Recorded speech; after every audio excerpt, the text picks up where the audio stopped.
All right, I think we're good. Thank you. Roger.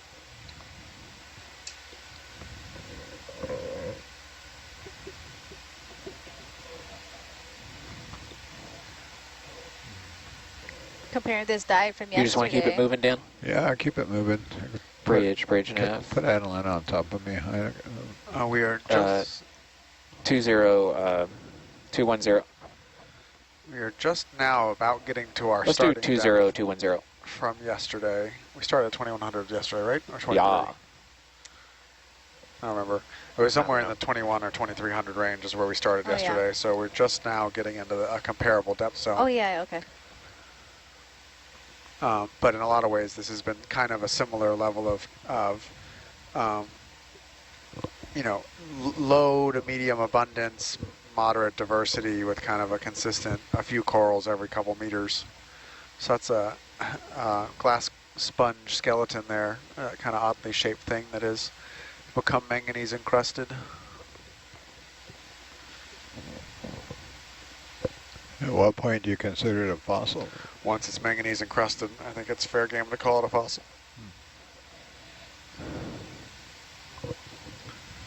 Are we able to collect fossils? Yep. Oh, We've cool. got we grabbed a couple of that type of sponge that was manganese encrusted on the last leg to get a better sense of how much manganese encrusting there is on it. Fly through my own dust cloud here.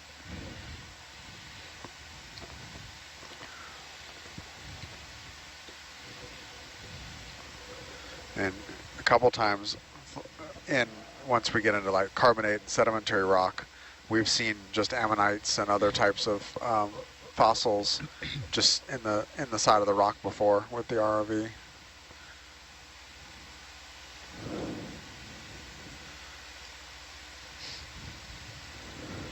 And then, we had the little bit of the alert on whether we were seeing the beaked whale jawbone earlier in this dive. Yeah, look at that. And it turned out to be a fossilized sponge skeleton on closer inspection.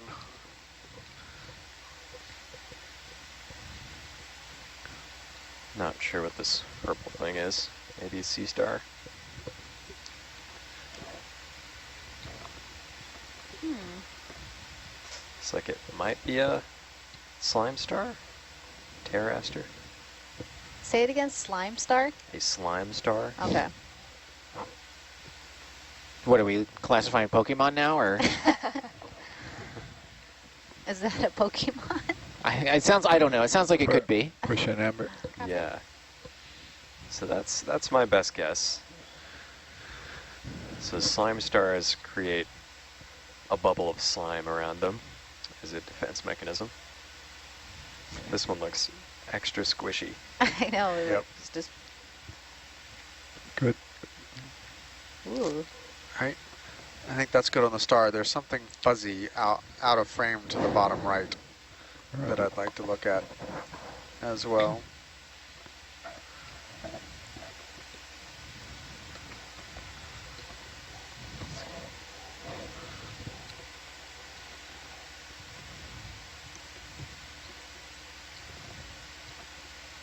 So we got a gooseneck barnacle, some type of maybe primnoid. There.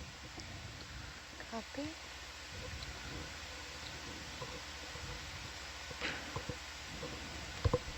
And some stoloniferan coral, and maybe a carnivorous sponge.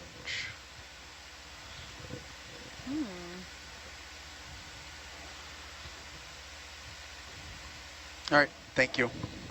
Okay.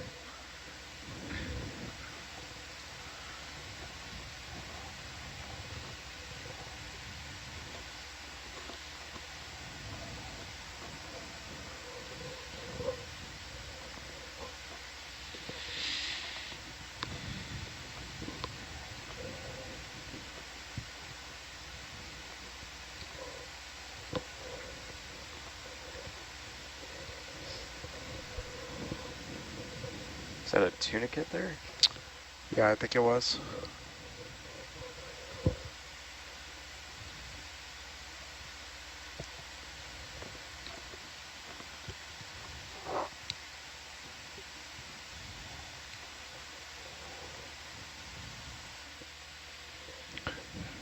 think it might be time to come up. I don't want to come up. I want to go sideways.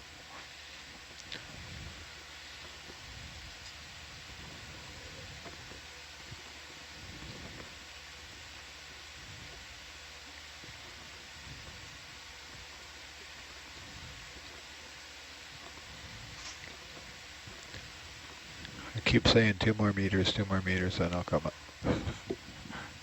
Keep seeing more and more stuff though. Looks like you successfully found a cool spot.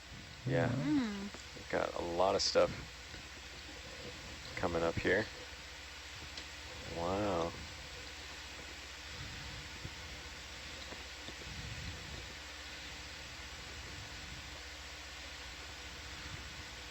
Oh, we got a peek under.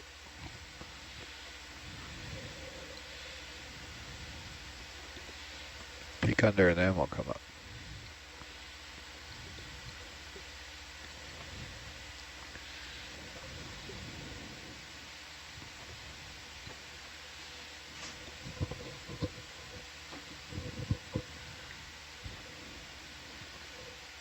All kinds of things. All this space around on this rock, and all the corals are trying to cram in that same meter square. Are you getting still there? Yep. Roger. Can we get lasers off? Copy. Thank you. If we take a half zoom and Yeah, go ahead, Amber. Let me get a little closer too. I was waiting for the still. big bamboo base, that big base on the top right is an old bamboo. We got some. The antler is? You Yep. can tell that by the little knuckles there. Yep. Knuckles. That's a great way of referring to them.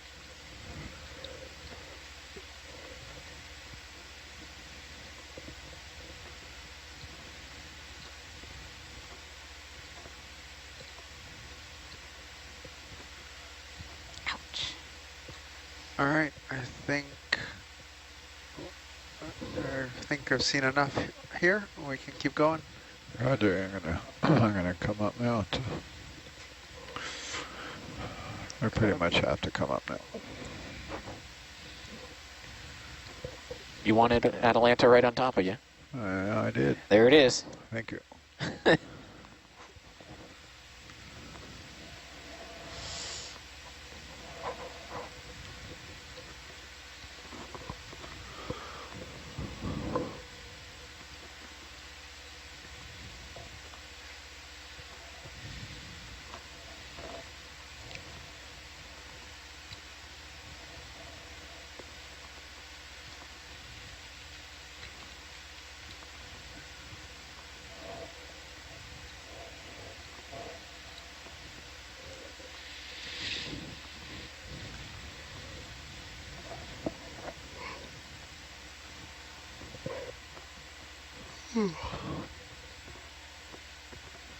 I just want to welcome our viewers. We have viewers all over the country, United States, Germany, United Kingdom, New Zealand, Australia, South Africa, Palau, Italy, Guam, and Canada. Welcome.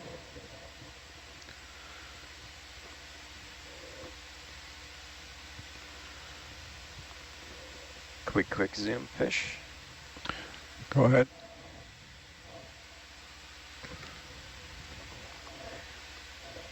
Here, push right in there. Quick one. See if we can get it. Looks like another cusk eel. Are you good? I think it's as good as you're gonna get. Yep. That's good. I can chase it if you want. Yeah, that's fine. Light years away.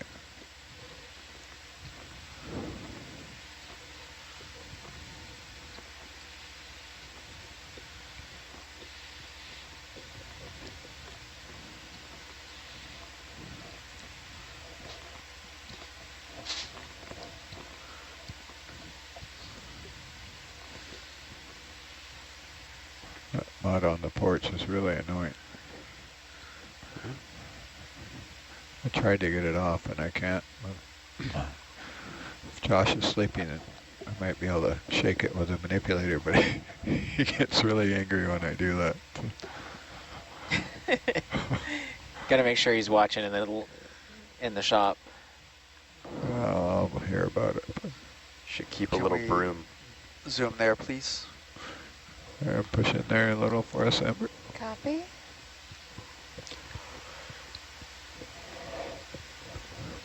More coral livery.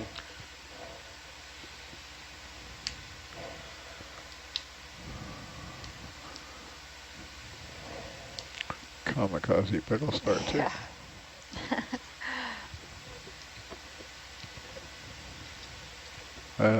Wrong side. Oh. Another sea star there. It's a nice little area. All right, that's probably all I need. Thanks. Roger.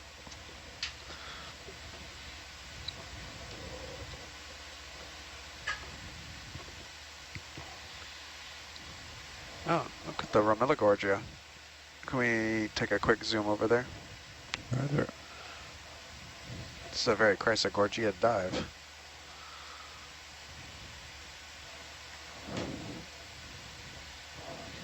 Go ahead, Amber. What's this? Okay.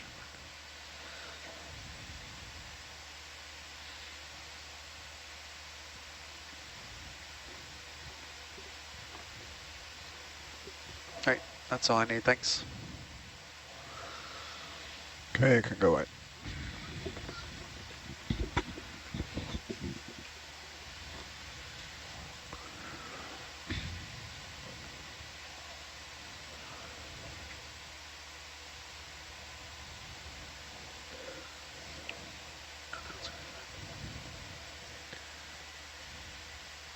Look at all the Militaris hiding under the overhang.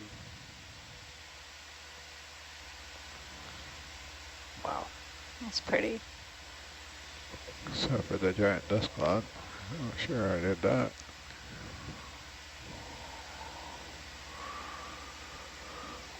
I'm gonna turn the down lights off. Hide my dust cloud. Perfect.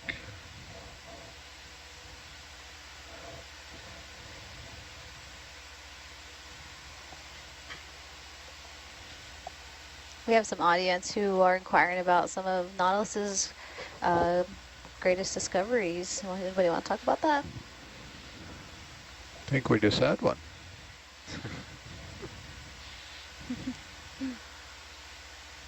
And what was that? Oh, did you guys hear me? Oh, Okay. no. What are you referring to, Dan? Oh, all of it. I don't know. Every discovery is the greatest. Yeah. Oh, yeah. Every dive, for me, there's something unique on every dive that I haven't seen before. Yeah, well, at this point, there's probably hundreds of papers that have been published using Nautilus data. trying to think of... Some that stand out for Some me, that stand we were looking across what was kind of a, boring, muddy bottom, and we found a whale fall. And we were on our way to the octopus garden, so it was full of octopus and oh, yeah. all kinds of stuff. And there's a 3D model of it on the Nautilus website somewhere. That's really cool.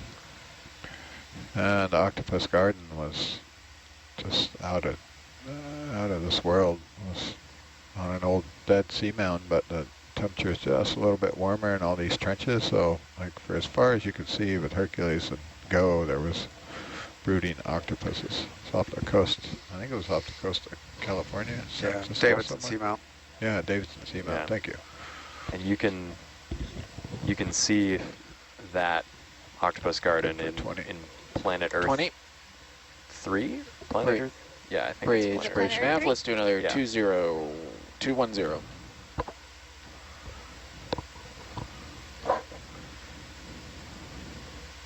Two zero, 210.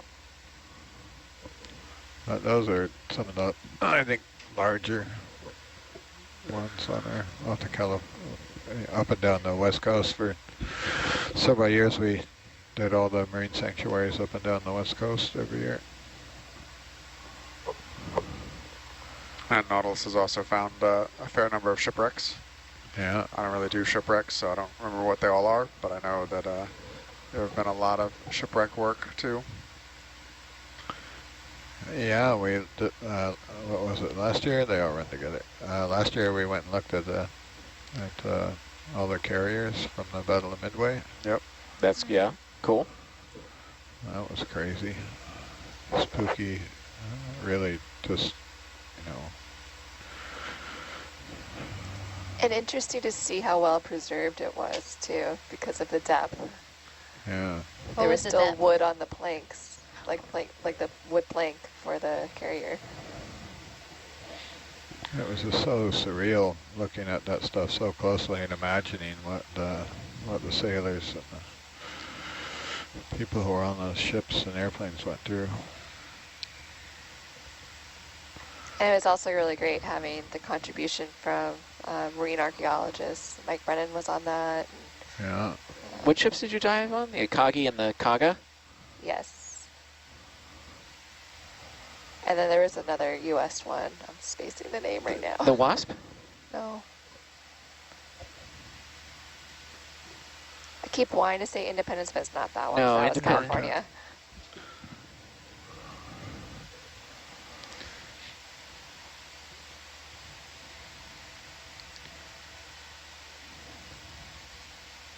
You bring your head to the right for me.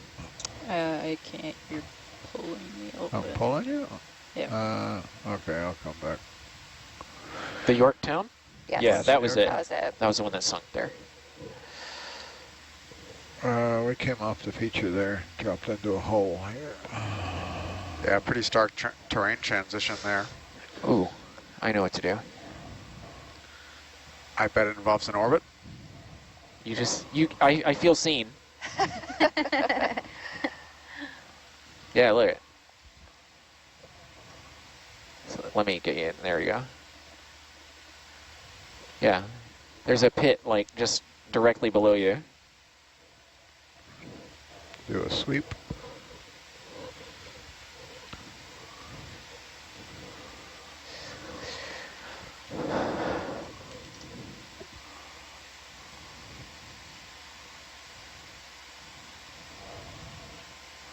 Is it like a, yeah, want to Are go you- down into it? Say what? Is that crack I'm seeing real or is Yeah, that no, that's just a hole. You haven't, or yeah, that's a gap in the data. You haven't covered it yet. And I just put that up on our SAT3 yeah. feed. I don't know where you want to go. Down? Well, since it's up on our I feed. mean, yeah, go down there and check it out. Roger. Drop it down. Well, if it's on our feed, Chris, you want to explain what we're looking at there? Yeah, so this is a, so we have, like we have a multi-beam on the ship that we use to make maps. We also have one on Hercules. And what you're seeing here is the real-time map of that we're collecting as we're sort of just transecting along. And since we kind of went up over this hole, we kind of were using it to see what's down in the bottom and before Dan descends down there. So if I, sorry, I'm showing. Yeah. It's a long So- way down there, man. So You all wanna go these down there? red cubes and stuff that you see, I can confirm there is a floor, so you're not going to fall into a bottomless pit. Roger. Well, the spot's going to slide in and bury me. Well, However, we do want to be going up. Yeah, we want to go. all right. We want to go that way, I think. Yeah, all right. We'll keep making moves. Bridge nav, 20210. It's just we're sliding along the side of the wall, which is really strange. Yeah. Well, we can, if you want to move, over 20 meters to the east and try and get the top of it, that's fine with me. Yeah, But I do want to be going up if we're going to make another 3 kilometers. yeah, down seems like the wrong way. Yep. But we don't have to be pointed directly at waypoint 3. We can follow the terrain as long as it's up.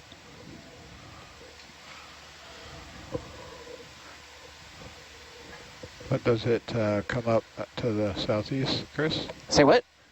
It looks like it comes back up to the southeast there. Let's see. Yeah, you can keep the ship moving. I got lost. Yeah, there the ship for a ship is moving. second. Roger. We're going the right way now. It's turned around there. Yeah. Ups and up.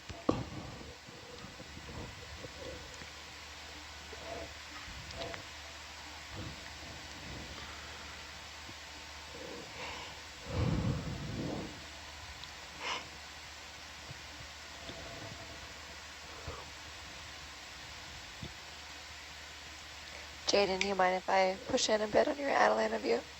Okay.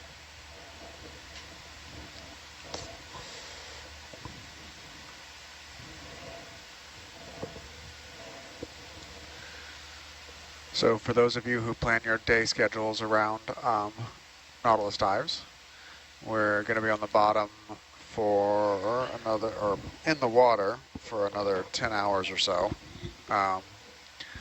And then we're going to probably have a pretty good break. We've got to drop some people off onshore, and then we got a long transit into down to the Southwest Islands. So it's going to probably be at least 24 hours, if not 36 hours between now and the next dive. Let's see what kind of speed we make and what the currents are doing. But so basically there won't be a dive tomorrow probably. We're going to get a couple 150 miles south of here. Bridge nav. Let's do a 40 meter step.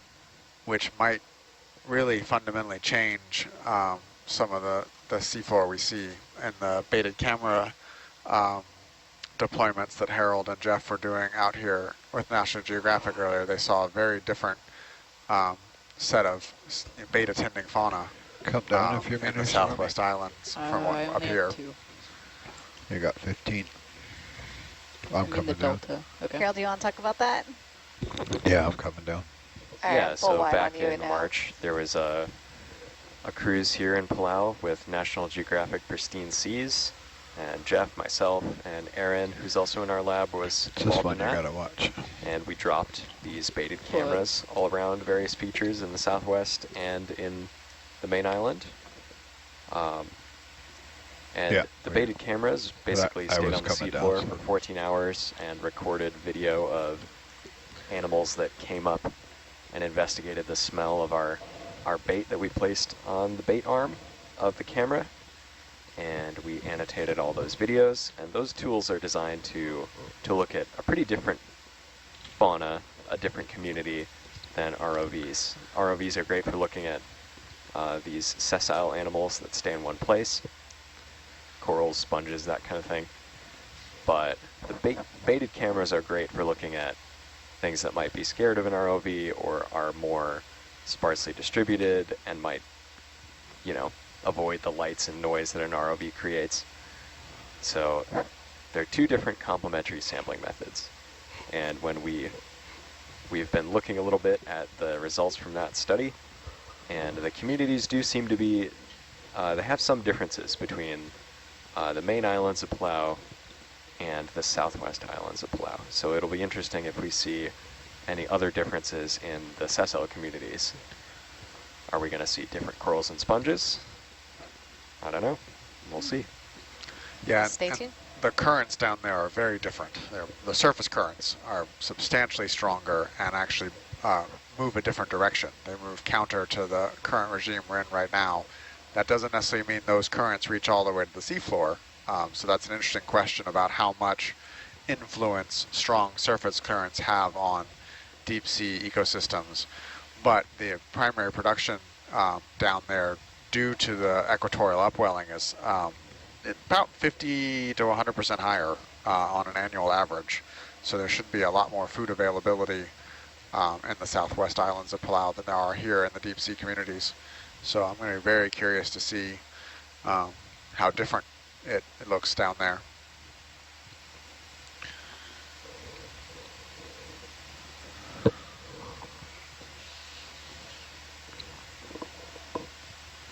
So we're taking another look at one of these beautiful metallogorgias. Push in for us, Amber. with their commensal brittle star.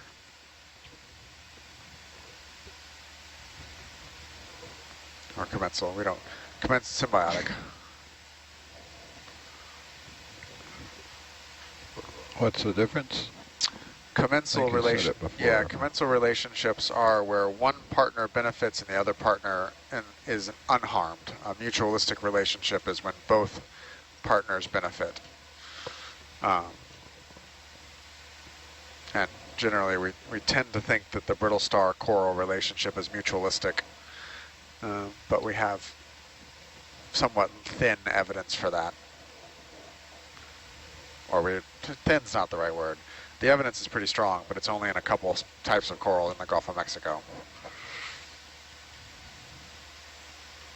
Like a parachute.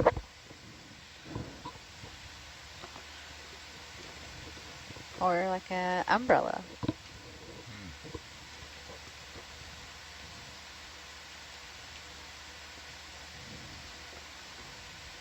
Well, that's a lot of exciting work coming up, so stay tuned, viewers. Can we zoom out just a touch to get the whole critter? There we go. And drop the lasers, please.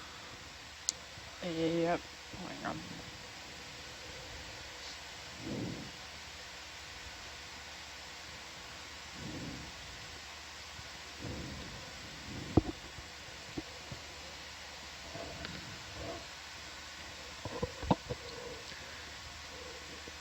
Amber, if we came down on the iris a little bit, would it be more dramatic?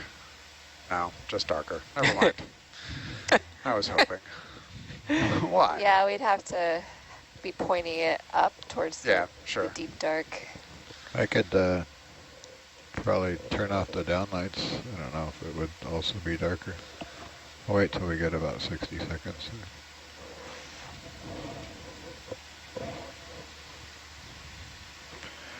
I got enough tether to move on now, though. All right. I'm fine with moving on. Oh, definitely darker. That was not better.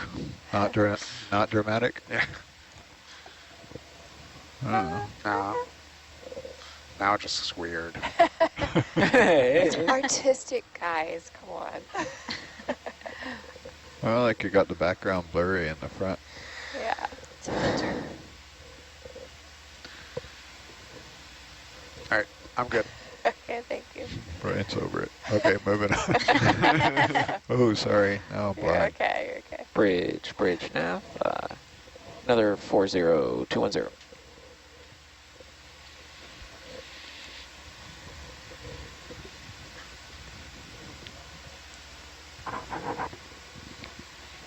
Now we got some leash to play with.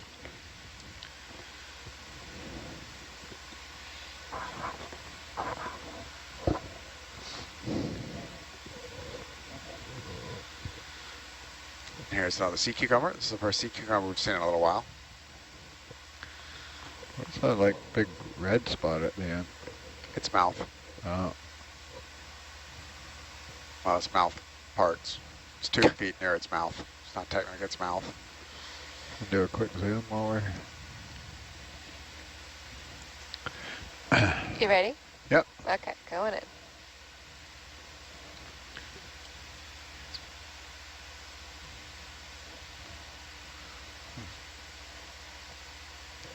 So the fun sea cucumber fact that we have to throw out there every once in a while is these actually breathe through their anus.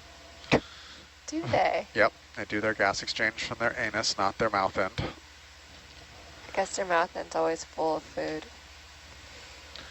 At the danger of running afoul of our G rating, we call it aspiration.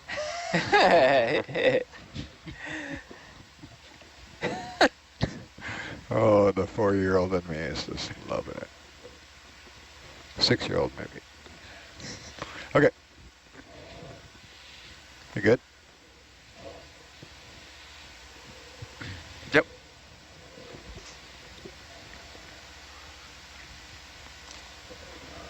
That was... I don't recall seeing a different color.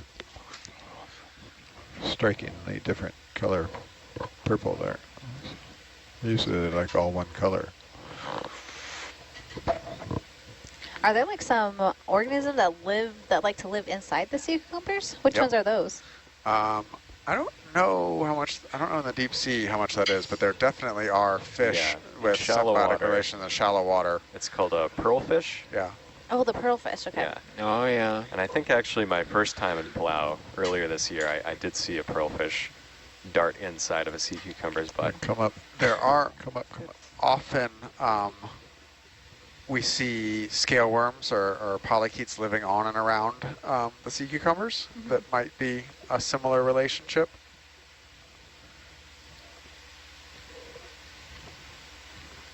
Earlier in the dive, we saw What's a sea that cucumber running? with a bunch of mysid worms hanging out. Push in there Looks for like me, a video. hermit crab. Probably a hermit crab.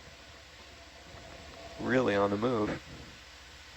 It's good. Hold it. Yep. Hold it. Hermit crab with an anemone. Thank you. Okay, you can go wide, thanks.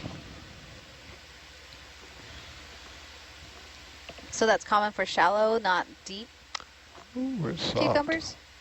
I don't know. I don't We think don't there's know. any deep sea Yeah, I don't know. pearlfishes. I Oh, can't okay. think of a At least specific ones that example. live in Okay. sea cucumbers. The well-documented examples are in shallow water, Yeah. and I don't recall ever seeing a fish with a sea cucumber in the deep.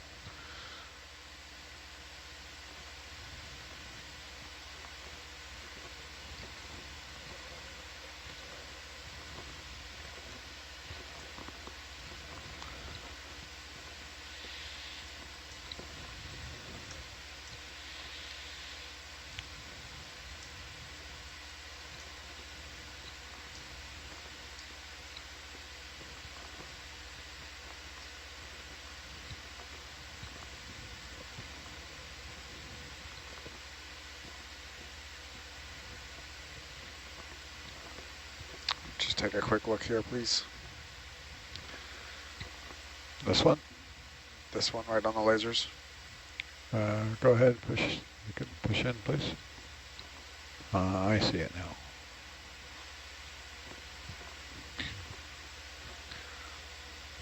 That's good. Thanks. All right, thanks. Okay. Sorry, I'm up like 4 meters at the back of Hercules.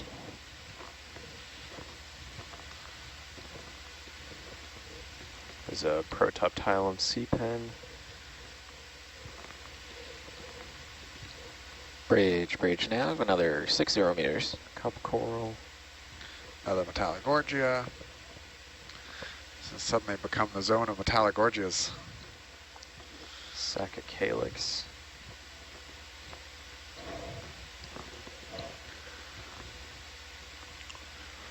Come up just a bit more for me, dude. Copy. Yeah.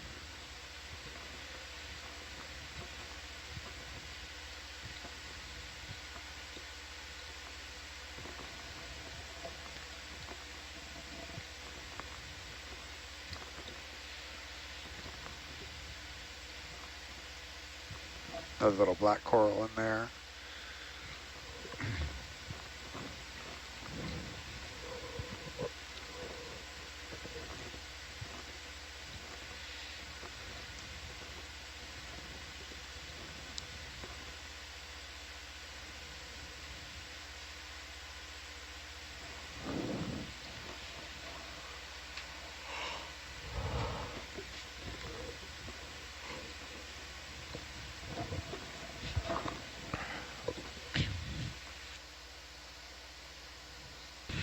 Nice.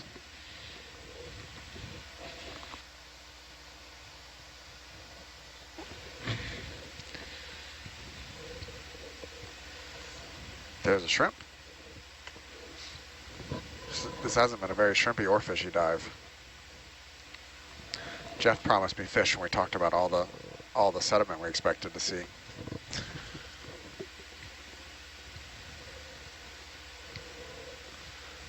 I feel like there were more fish earlier. Well, that's when we were in the sediment, so Yeah. I guess he was right.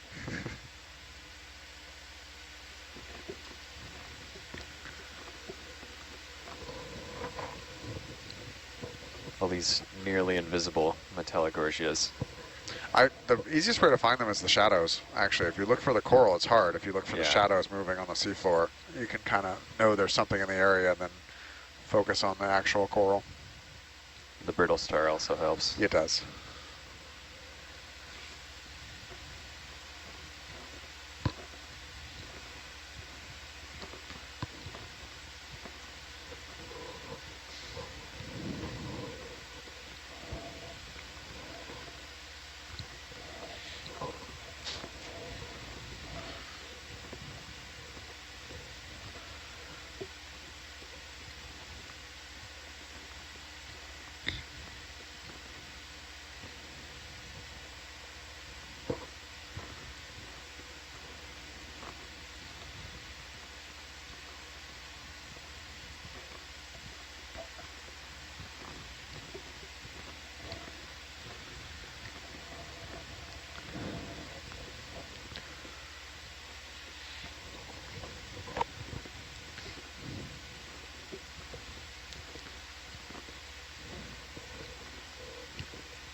So this seamount comes up to about 1,000 meters water depth at its shallowest point, which we're not going to get to.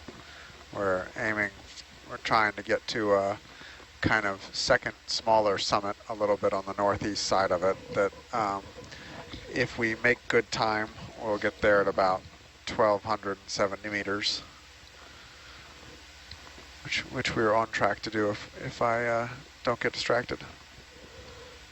And neither does Jeff. Can we look at tunicate, please? Right there.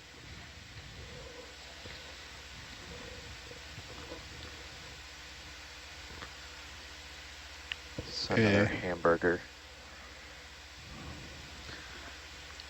Okay, push in there a bit. Nice. Okay, hold that, thanks. So this is a tunicate, potentially a predatory tunicate. These are actually more closely related to humans than the corals are. They're chordates. Oh, you pushed the rest of the way in. And this group Good, good. kind of functions like a Venus flytrap. Basically, it's got a big mouth and it waits for something to swim into it. Most of these are filter feeders. These predatory ones are kind of strange. How do you know it's a Iris the down just predatory a bit ones? for me, please. Sorry? How do you know it's the predatory ones? How big its mouth is. Oh, okay. And you can't really see if it's if it's a kind of more traditional filter feeding one, you'll see the filters inside of it, and you'll have kind of in-current siphon and out-current, ex-current siphon more clearly visible. All right, thank you. Okay, you can go wide. Nice and easy. It's Beautiful. become kind of a joke in our lab that whenever we see a mystery animal where we can't even figure out what phylum it is, the guess is usually maybe it's a tunicate. Because they just kind of look like a weird blob. Oh, you and me were really puzzled by that one sometime last lag that I think had been partially mangled and would just look like a blob. Yeah. We spent a long time looking at it, trying to convince ourselves whether it was a tunicate or not. Yes.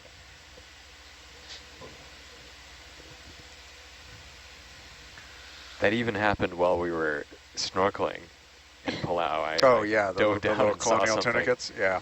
And I was like, Jeff, what are those? And he was like, looks like a tunicate. There you go, Dan. You can start saying that. Right.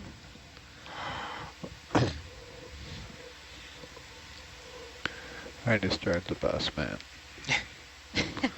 Half the time I don't even see him until you guys point him out. Okay.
I need to come to your left, Jade.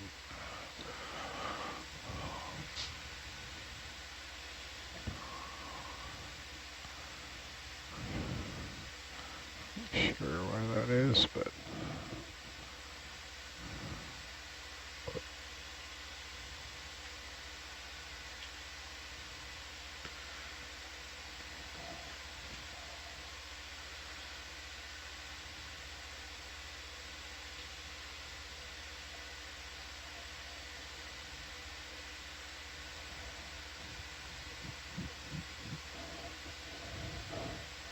you're gonna have to probably come up. So I'm trying to Bridge nav, another 60.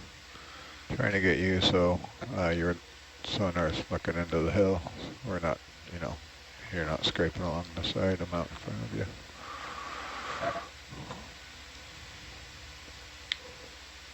Are you in a position to stop for a second? Sure. Just off screen, bottom right, excuse me, cup coral, or Right. small anemone. Roger. You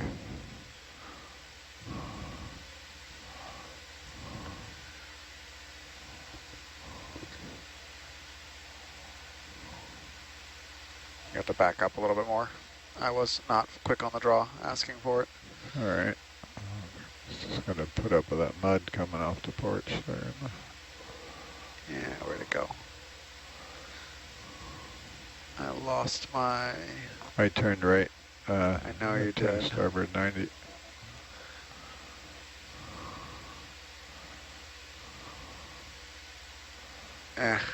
We'll find another one. I've seen 2 or 3. That was just the easiest.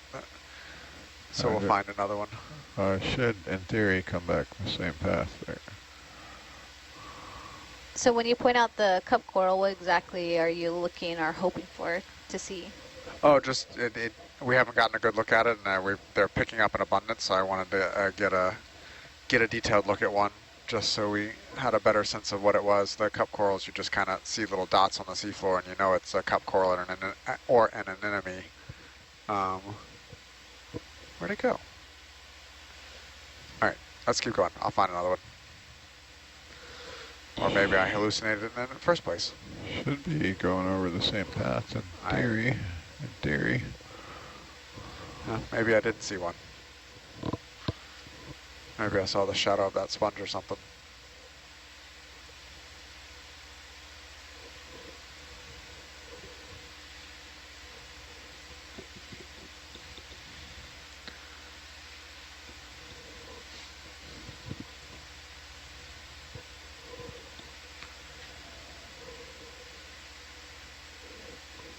All our rocks in a line. Yep. Yeah, interesting. Like the sheets of lava look like they're almost turned on their side or something. Yeah, I don't know.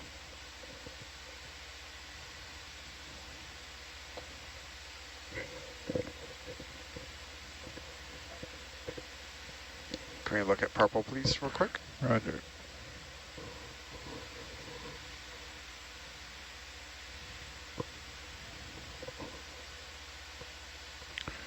Pushing a bit there for us. Good, hold that, thanks.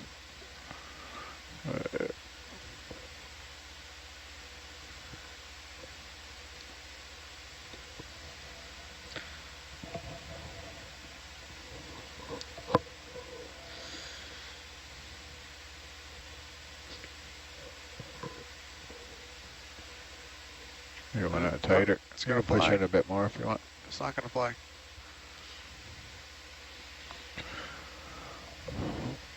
This is another holothurian sea cucumber. You know, semi-transparent. You can see its digestive tract in there. Your lab's doing some cool work on their digestion, right? In trophic position? Yep. So That's one of good, Dan, Jeff's thanks. students, Lee Miller, focuses on sea cucumbers and their gut microbiomes, how they process We're good, Dan. Roger, no, we're not. food raining down from the surface. And they've got a symbiotic relationship with some microbes, right? And some Yeah. taxa. So the sea cucumbers themselves when you look at their stable isotope composition, they appear to be at a higher trophic level than you would expect, and that's because the microbes are doing a lot of work to break down and metabolize the detritus and organic matter that's in the sediment.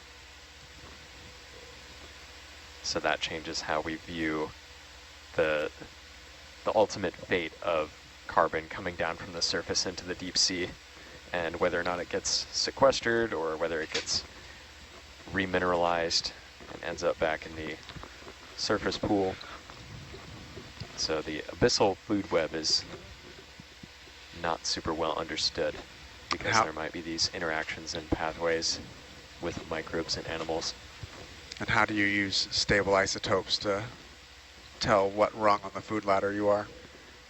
Yeah, so in the simplest terms, I haven't worked directly with stable isotopes, but there are basically different fractionation patterns between isotopes that occur at different trophic transfer levels. So these are basically, well, to back up a bit, stable isotopes are different forms of atoms that have different atomic weights, but they behave the same chemically.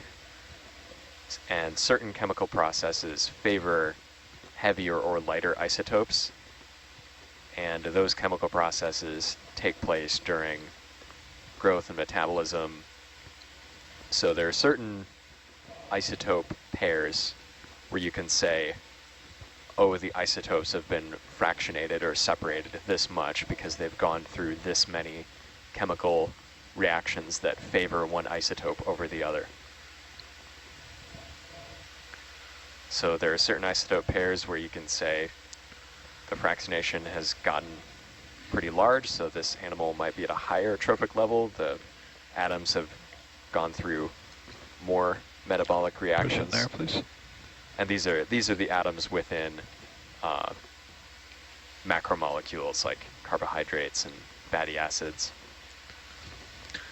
So basically, if the ambient conditions have 30% N15, that one trophic level might have 20%, and the next trophic level may have 10% N15 percentage, basically, for just a theoretical concept. Yeah, that's pretty much the basic idea. All right, thanks, Dan. Oh, we can kind of see its mouth coming out the other side. Did you get your still there while we're parked? Let me grab it real quick. Thank you. I had him practicing for his comps. Distracted him. All that mud. You need a broom. All right, good on stills. Do you Roger. think the whole We're other out side of that coral was chewed up by a sea star?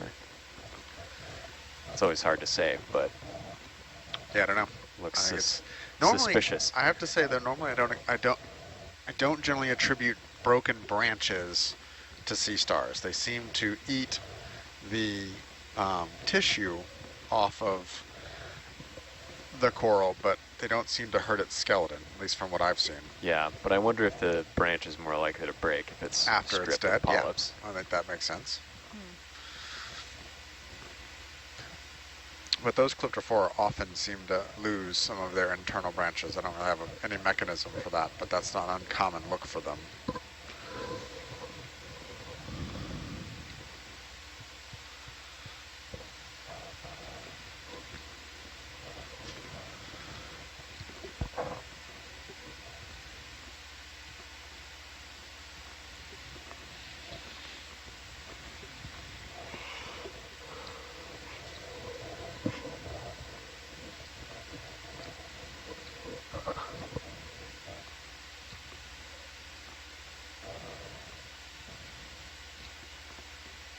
I'm expecting to see the paramyricids start showing up, but every time we come up on a yellow one, it's another Stauropathes.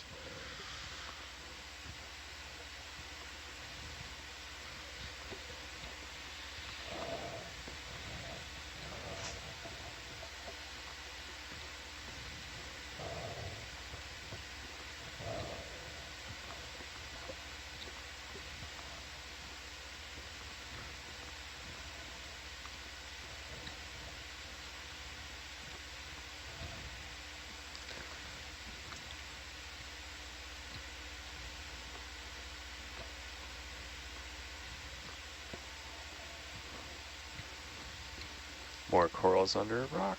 Yep. All right, ROV pilots, what is your favorite subsystem on the vehicles?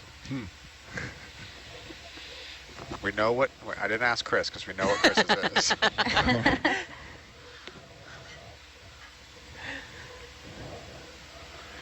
I'm probably partial to the manipulator.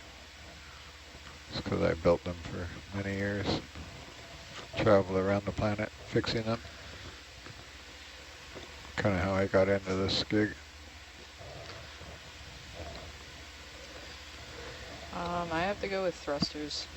I've dealt with them a lot back at USF, and so just carried over What the what? with the thruster system. Oh, yeah. All right, so here's a great example of where I am wrong about Metallogorgia, as this one is on the side of this rock, right above this Iridogorgia. All right, that's all we needed, thanks. Roger.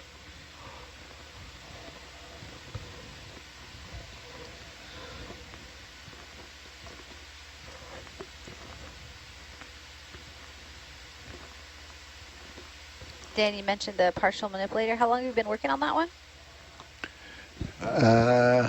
You asking me to date myself? Yeah. Or, okay, if you feel comfortable. I've been working on manipulators for a while. Okay. I started working for a company called Schilling Robotics in 1990. I was employee number 35. Oh, wow. We started out in a little 10,000 square foot building. One of the first projects there was building the Atlas manipulators for NR1, which is now retired. But They were 9 foot long, bilateral force feedback manipulators with tool change out on them. It was a big project for a little company. You might want to give people a quick primer on what NR1 though was, because that's a legendary and very cool platform. Yeah, I'm not sure what the what its classification is. It's not. It's not. At the time it was. At the time it was super, but yeah, at the time okay, it was. Since I wasn't read into the project, I can share, so you don't have to worry about it. But NR1 was a submarine operated by the U.S. Navy, about 100 feet long, nuclear-powered sub, used for all kinds of clandestine activities and then later research. And so they would actually let researchers use it to do this type of exploration work. It's a really cool platform that has since been retired. That's actually where I first met Dr. Ballard. He was there at our facility, and he had been there several times through the years. Did you ever get to sail on it? No. No, I never even got to see it. We did get in trouble, though. We had it on a... I'm in trouble here. Yeah. You're going to have to come up, dude. Copy. All right, I gotta restart this. It's dead, Jim. Yeah, give me just a second. Wait. Give me just a second, Jaden. Let me come back towards you. I know, we're back. Maybe. No? All right, I'm gonna restart it because clearly it's not happy. Yeah. I can zoom in on HiPAC. You can use that in the meantime. Oh, I know. I'm good. You're good? Where I am. Yeah. All right. Doing this the old-fashioned way. By Braille. This is when we find the coolest stuff, when we're totally lost.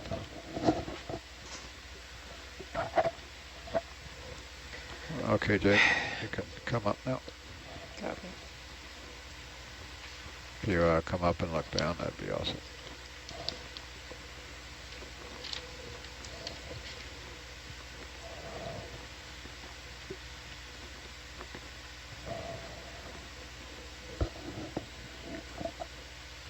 And you'll want to spin back around. We were headed 225, right? Up the hill. Huh? No, we're, yeah, well, 210. That's too close enough. Sorry, cardinal points. Yeah. If you come up and spin around, we'll get all the ducks back in a row there while Chris restarts the nap. Ooh, Ambalula, are you taking requests? Sure. Right there. Yeah, the ship is stopped while we're messing with this, so you got a minute. Saw a couple of these much deeper, but this is the first one we've seen in quite a little while. I think that's just a cool name. Yeah, I tend to like these. I can't say it, but I like it when you do. Okay, you can zoom in there. All right, you're back.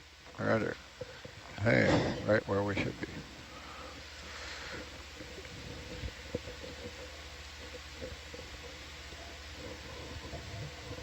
Is it on a rock or is it in the...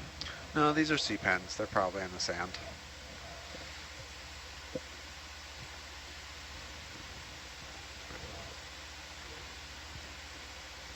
All right, thank you. Off we go. All right. You ready to roll? Yeah, let's rock and roll. Bridge nav, 40210.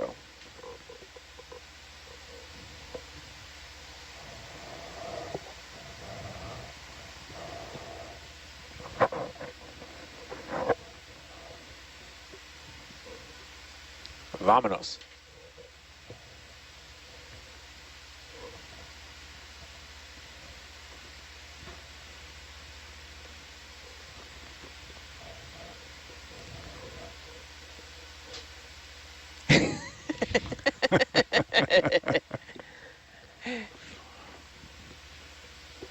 Another hemicorallium.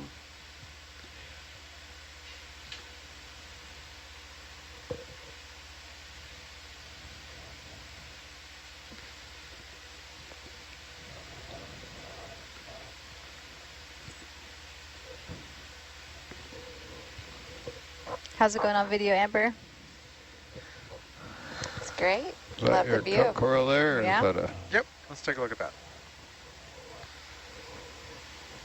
I'm seeing 2 species now, I think. Okay, can push in on the crooked landing there. There, push right in. It's a big one.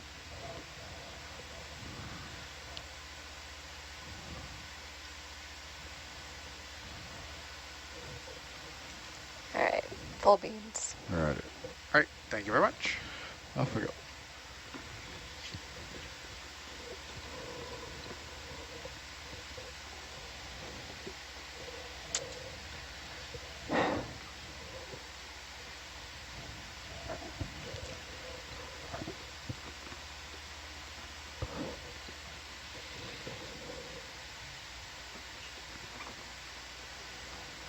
Am I going the same way as the boat now? Yeah. Roger.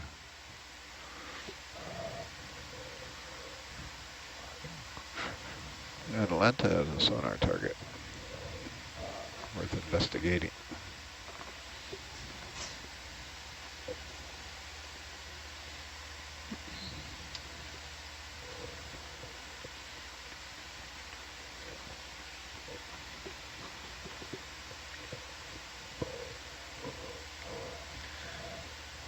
Bathypathes black coral.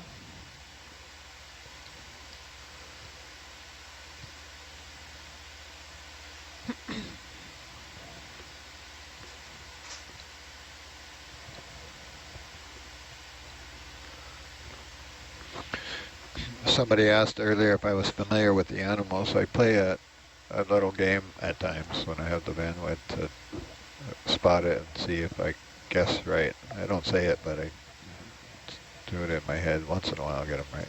I do that too, yeah. Yeah. Yeah, I do that too, and then Asako and Chris and Megan tell me I'm wrong.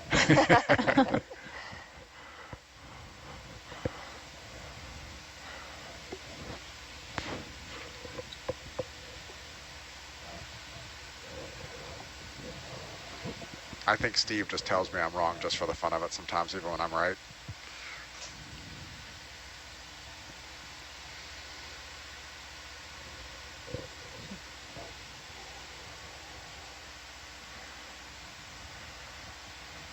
I know Steve's done That was a a bit of video huge annotation. crinoid. He threw out a number one time of how many hours. It was some insane 4-digit number. Oh, yeah. 5-digit number, something like that. I'd be impressed if he broke 5 digits, but 4 digits I would certainly expect. I don't know, he might have broken more. Oh, He's it's a total around so much. It's a shark rock. Yeah, it totally is. Are you seeing it? Yeah. Oh yeah, That's got kind of a mouth to it. that is cool. Once you Who's see gonna it, you sing can't the song? unsee it. Who's going to sing the Or song? it could be like a anglerfish. Or 'cause it maybe an has anglerfish yeah. with the crinoid as the lure. That is cool.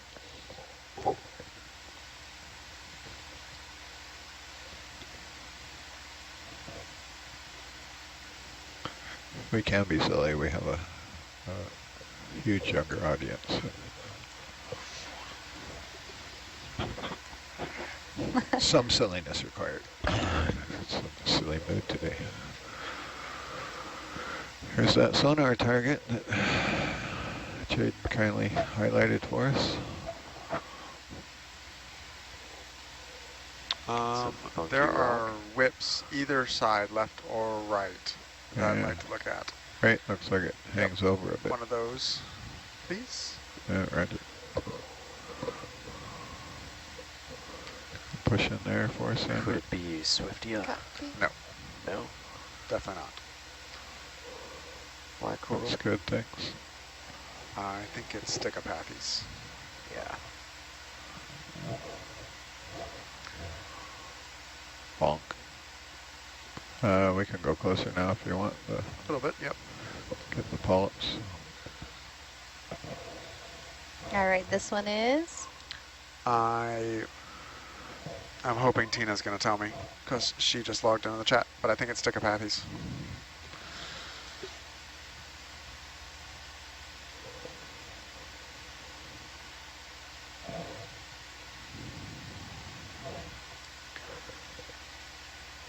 Are they a coral with that? Yep, it's a black coral. It's a whip black coral. But they don't have the flowers at the end of the... No, they're Polyps. hexacorals, so their polyp structure is very different than the octocorals, which is generally what we look at the most down here in terms of corals, or octocorals. Yeah. All right, there was another coral we actually should be just to the top right. You can just barely see it in the WC upper. A little white one there. Yeah, the little white one with four petals, basically. A little more left. Yeah. That one. Oh, yeah, right there. Umbrella pathies? Yep.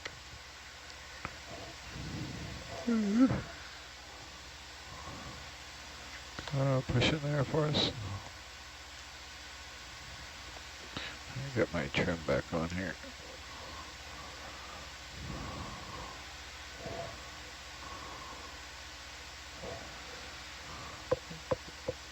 You went closer? Yeah, just a little bit. Right. This one's pretty reliably to ID from distance.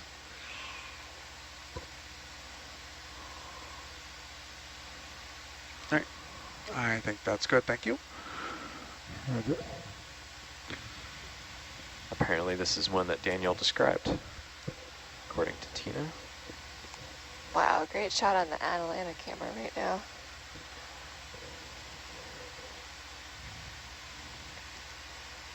I'm at the same depth as Herc right now.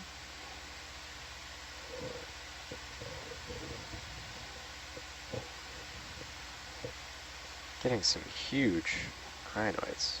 Yeah. You can come up just a little, dude. You're pretty, you're single digits there. Oh yeah, got a big bamboo coming up.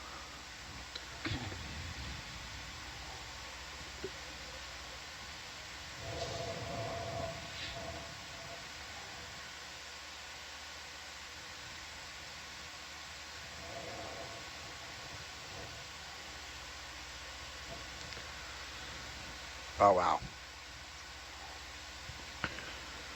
You want to step us over to the port there, Chris? Oh, lots of bamboo. Yeah. Get around this thing. Put Atlanta on top of Herc again. Okay.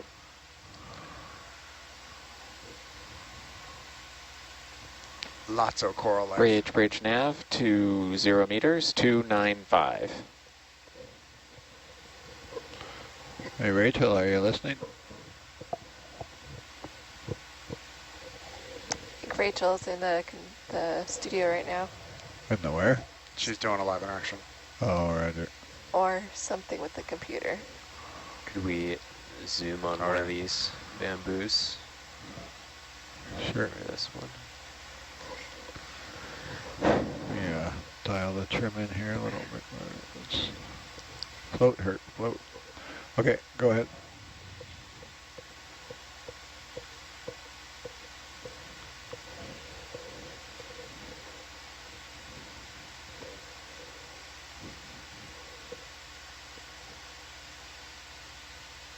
It's funny how the ROV goes backwards when the camera zooms in. I have to look away.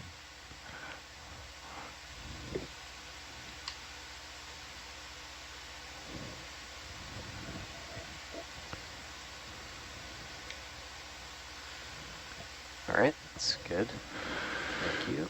All right, go wide. Should be able to ID that later. It's interesting how these corals are just like, they pop, like it's really, like they just come up in patches. Yep. Yeah? They seem that one of the kind of truisms of deep sea ecology is that it's very patchy. Yeah. So this, this promontory is way up in the current, sticking out in there, probably greatly increasing their chances of catching food. This would be really good photogrammetry rock. It would. Maybe she might have the... Too bad Spall's not here to do it. Yeah. As soon as we get a little leash, I'll walk around it. If I go now, I'll dust it, because if I didn't, I'll fly over it first. Yeah, I'd like to look at one of these two taller corals as well. Which ones? This one. Roger. There's a Come big put, Iridogorgia in the back. Yeah. put our nose into the breeze here. I'm actually wondering if that Iridogorgia might not be a candidate for some beauty shot work. Roger. Do you mind if I push it in your camera there for Atalanta? Well, yeah, go ahead.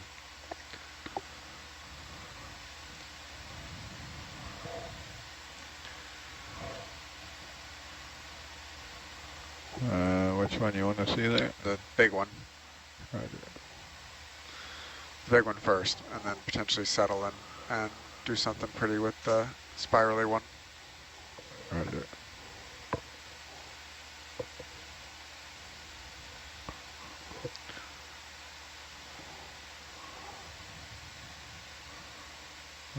You can zoom in there if you want.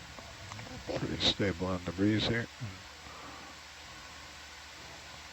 So this is a bamboo coral. Not a lot of associates. There one little anemone thing there, it looks like. I see one. Yep, but I just see the one. Do you see others? No, I don't think so. Maybe a little wider.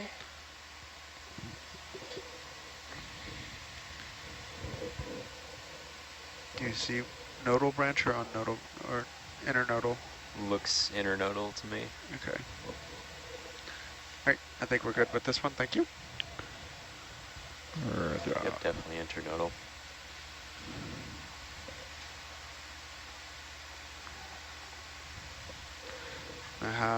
Do you think this might be a good one to do some beauty shots on? Sure. See if I can. If you lighten up that still camera, I'll park it right in front of the still camera. Maybe if I show up if I come down a bit here.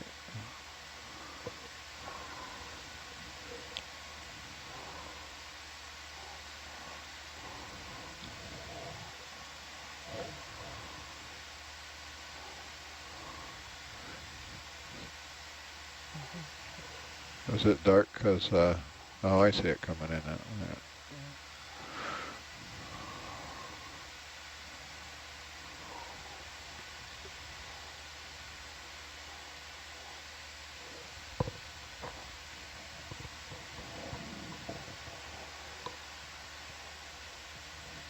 Not too close.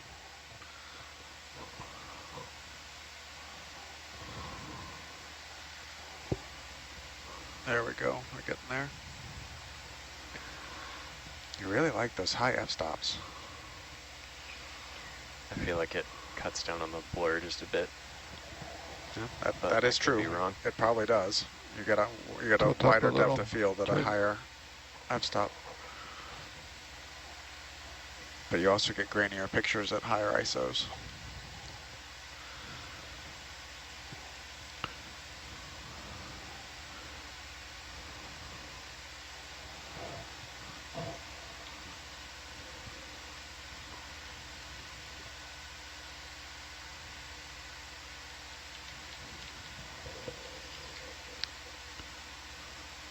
Tilt down just a bit. Copy. Trying to keep the thing in the frame for him. It helps there with the...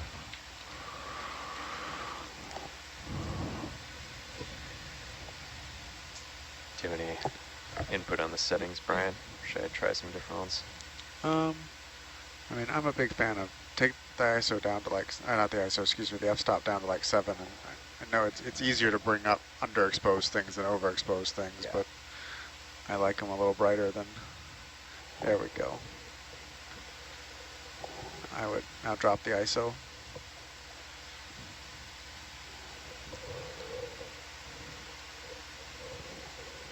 Yeah, try that. Cool.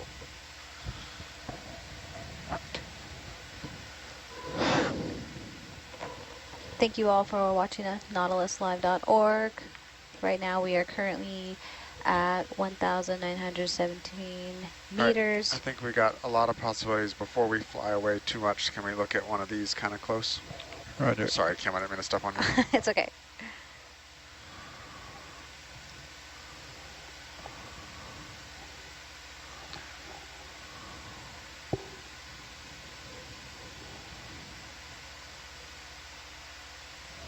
Right, I'm wide on your Atalanta view now. Roger, thank you.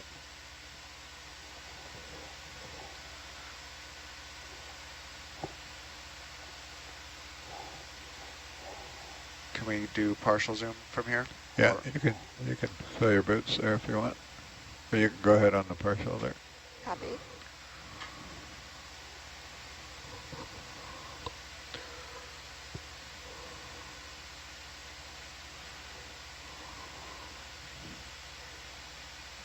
All right, that's good. Thank you very much. A little critter there. Or a little something there's a else. squat lobster in there. Yeah. Or actually brittle star, sorry.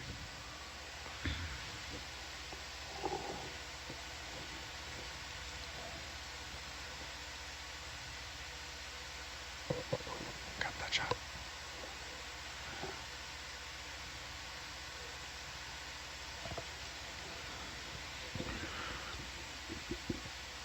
All right, I think we are good with zooms here.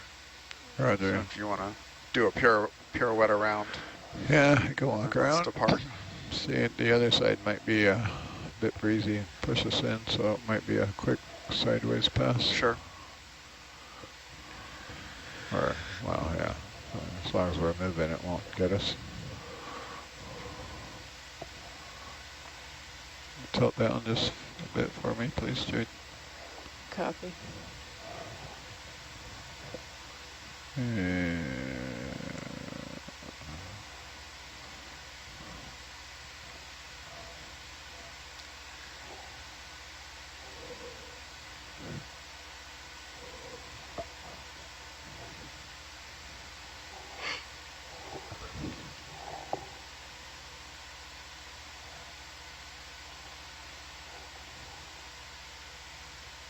Whole different world underneath.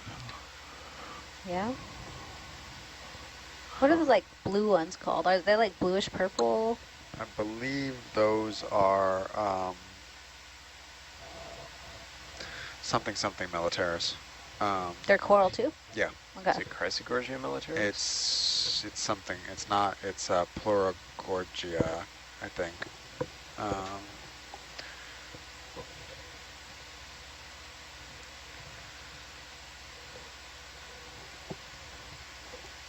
Yeah, I think it's Pleurogorgia militaris.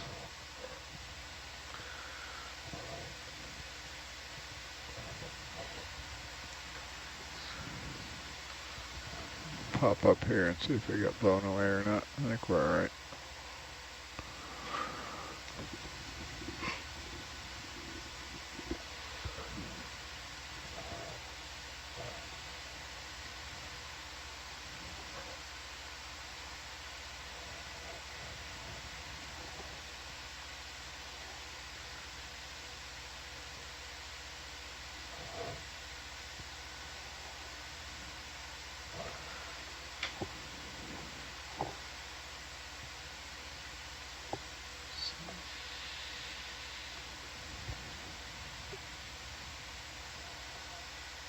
So this dive started at 3,002 meters. Is this like from Lebu's voyage part 1? What was the deepest you guys explored there? 3,000 as 3,000 too? well. Yep. We did but not on a seamount. We went down to 3,000 meters in the west wall of the Plough Trench. Okay. And came up from there. Yeah, so this is a 20-hour dive. We're making our way up the Seamount summit.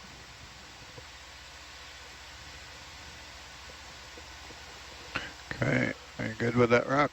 We are good with that rock. Thank you very much. Let's go find a new rock. Slide into the... And we have about, what is it, 9 hours left? No, less than that now. Probably 7? no, like 5, 5? 6. 6. recover at 0400, I think. Yeah, so off the bottom at like 130 or something. Yeah, I don't know what the depth will be when they... If we get all the way to the top, it'll be almost 1,200. divide by 20. Plus 15.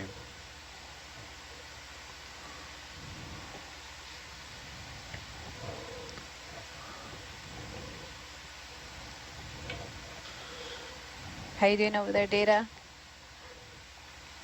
Doing good. Thank you. Do you have a favorite part? I wasn't here when it happened. I was inside the data lab, but when they saw that cute fish, All right, I'm orange going to get one. us rolling again. Yeah. Yeah, right. Bridge nav, yeah. 210.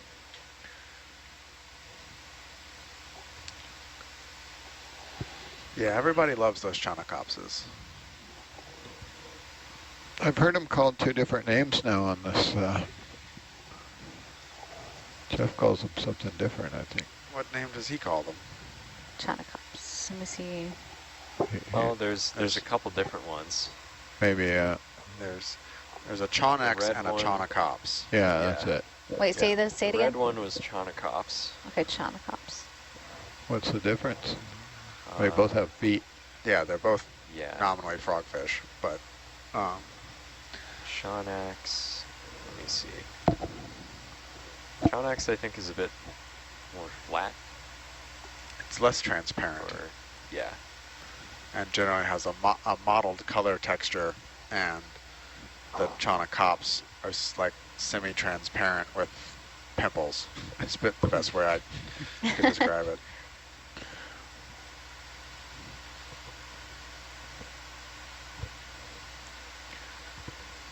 Are they both referred to as coffin fish, or just I the think only Chaunacops? Chaunax. Or only is a Chaunax. coffin Okay. fish.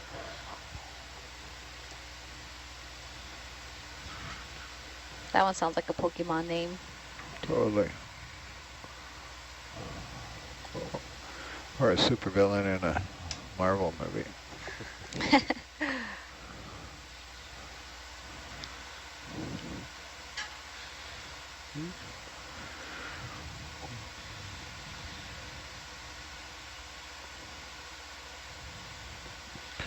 I want to walk around it. I'm waiting for the Atlanta now.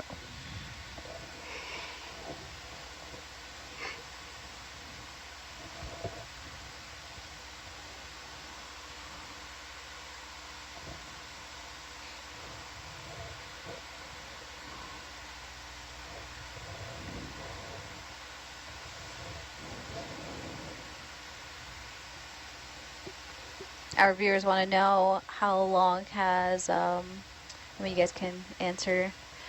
How long have you been studying ocean life? Now you get to date yourself. Professionally, 15 years. Unprofessionally, closer to, I don't know, 30. I mean, I basically decided I wanted to be a marine biologist when I was 5 and never really stopped on that path. Yeah, it's a similar story here, but my first like deep sea research official experience was what, 27? No, 2020, I think.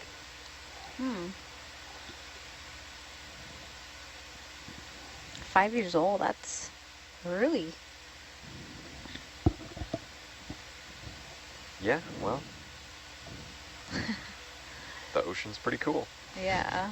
Not sure why more people don't. Yeah, it makes sense that it's a common I want to be this when I grow up kind of thing for a kid to say, but I'm surprised that more people don't end up doing it.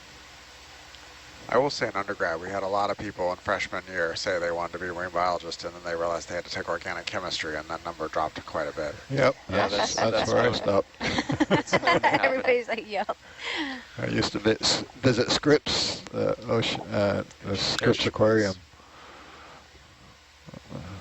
I couldn't get past a frog, actually. I say that as in I got a C- in another organic 4-0. chemistry, so Good enough. Yeah, good enough. that is important to remember for those of you out there. You don't be scared off by math or organic chemistry. Like And I didn't pass Yeah. organic too. you can, even if it's not your strong suit, Go ahead, push in on the that doesn't mean you can't do tadpole there. science. And who knows, you might even like it. Might decide to become an organic chemist instead. Oh yeah, I mean there are people who that's their thing. It's just not mine. And like regular physical chemistry, no problem. Organic is black magic though. I had the opposite experience. I struggled so much with the general chemistry and then did great in organic.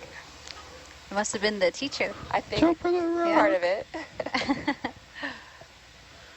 All right, Gonna get some dust there. That was a full. looks Full like the fish reverse. found refuge. You can try a zoom there. That's Oh, All we right, got zooming in a bit. sea pretty cucumber fast. photo bombing. Yes, squirrely little one, Tadpole. tadpole. This looks like another little cusk eel. Maybe Bassizetus, not sure. Now my ears away. So interesting how it Nice almost zoom. swims head first, or Great. hanging. There's the See shot. his There it is. tiny little fins and everything. Amazing, great. That should be Yeah. good enough for a freeze frame Yep. to study it. Thank you.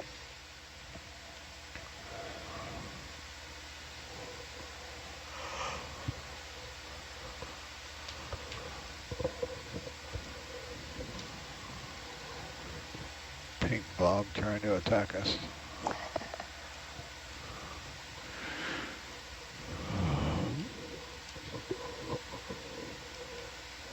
Okay. Where were we going? We're going this way.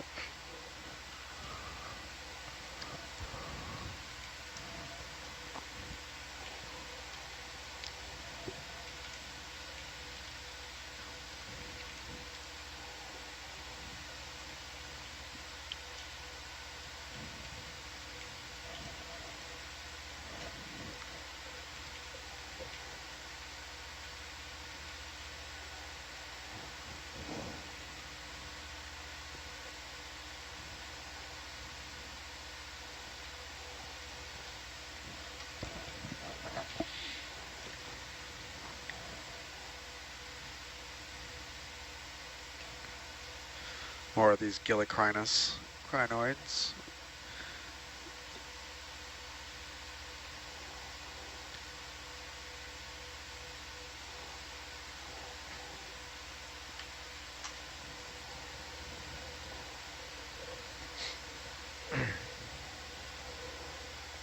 Another Ooh. beautiful Iridogorgia. They are pretty.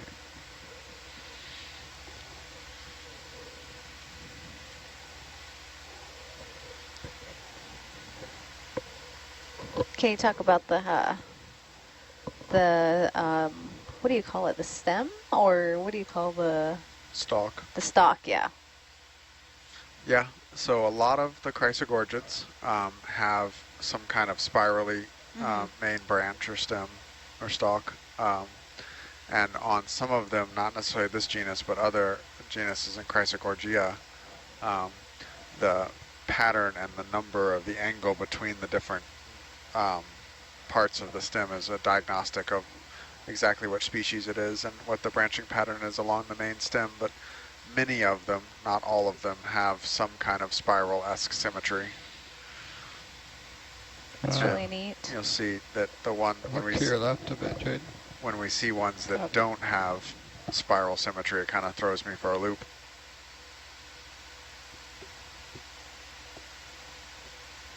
Like that one we collected earlier was Yep. notable because it broke that rule. Exactly. We've seen two this leg that broke that rule that look unusual enough that I don't know what they are, and they don't match anything in our quick reference guides, which are not exhaustive, but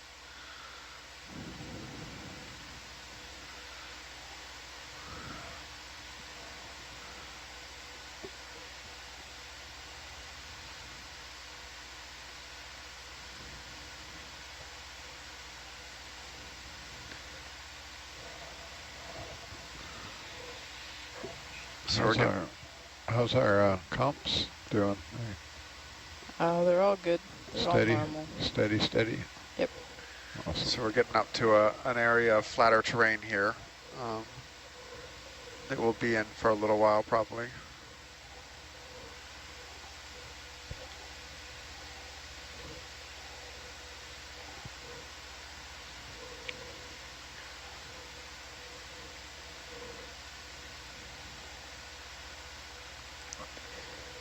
Bridge nav, another 40.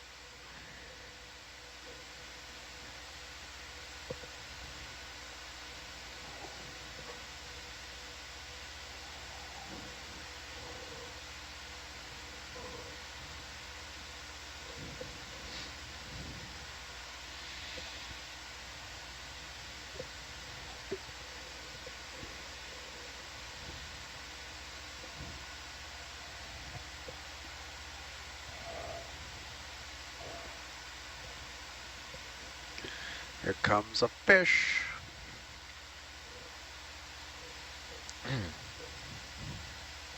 Oh. Saw it coming on the thermal cam and spooked it. Ah, there it is. Oh. Startled. Another cusk eel.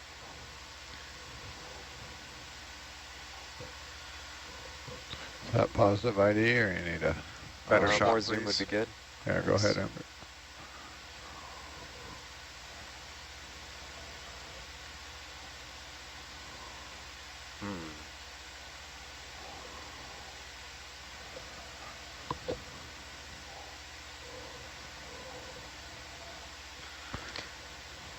See if he'll swim right to us.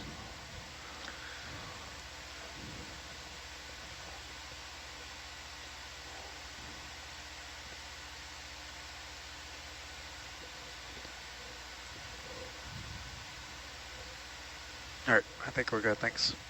Roger. Now, cusk eels are not true eels, correct? Nope. They are not true eels,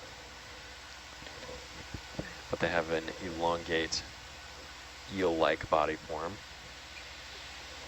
And there's quite a few fish in the deep sea that are sort of long and skinny like that, but they aren't necessarily eels. The rat tails are another example. The macruids, macruidae. But are snafflebrachiots true eels? Snafflebrachiots are true eels. Okay. What makes one a true eel? Great question. Let's go find out on Wikipedia. 'Cause I am not Jeff. Not yet. Oh, Jeff is typing. Here we go.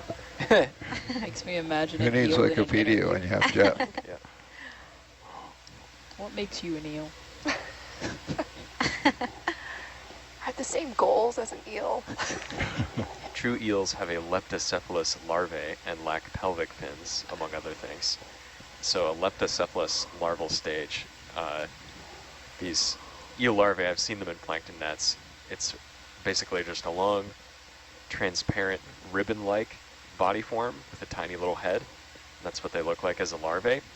And as they get older, they start looking more like a normal eel. So true eels have that larval stage. Pen down for me, dude. Copy. Just happen to be sticking out there. No, this one, sorry. And also no Quick- pelvic quick fins on a true eel. Go full zoom there, Amber. True Copy. one. Here's another cup coral. Just happen to be sticking out. Is that full zoom? I got a little more. Yeah, go all the way. Presenting nicely for... That's really to go. The amazing thing about these things, when you get them up into the lab, if you collect one, you can't see the tissue. Like, they can fully retract down into the septae in the skeleton. Wow.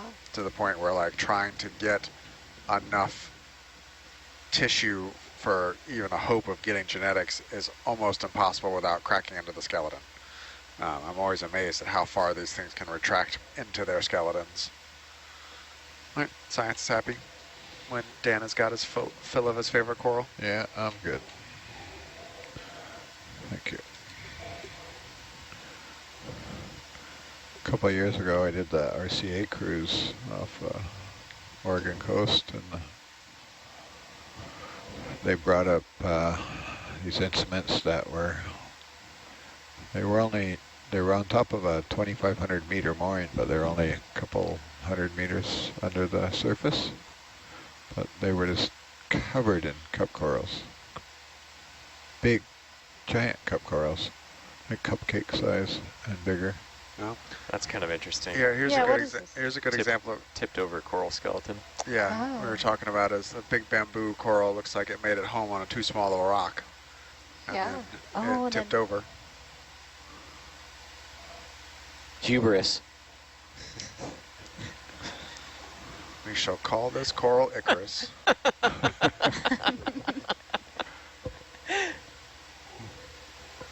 All right, we're good. Thanks.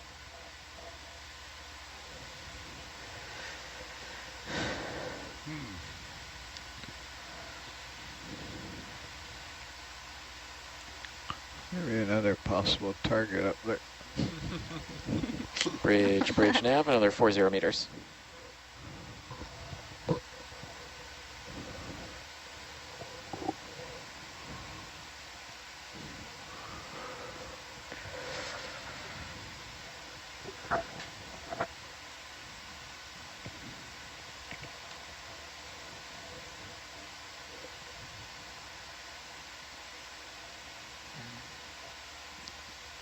Wow. Here's one of these, Wow, still another one of trolling. these sparse branching bamboo whips. That's very, very tall. I flew into it there and was looking at the sonar. These confuse me because I wonder if they're the same species as the truly unbranched ones, and some of them just decide to sprout a little branch. Yeah, Like, I it's don't know. weird. I don't know. I remember the first time I saw one of these, I was at sea with Scott France, who does a lot of taxonomy for this group, and we were just off the coast of Johnson Atoll, which if you don't know the history of Johnson Atoll, Google it. And so they were like, well, I wonder if this is a factor of being so close to Johnson Atoll that this has got this one little branch sticking off I of it. But wonder what happened at Johnson Atoll. more like what didn't happen at Johnson Atoll.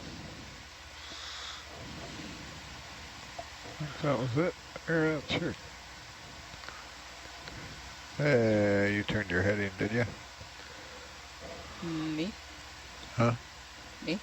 Yeah, Yeah, I did. right.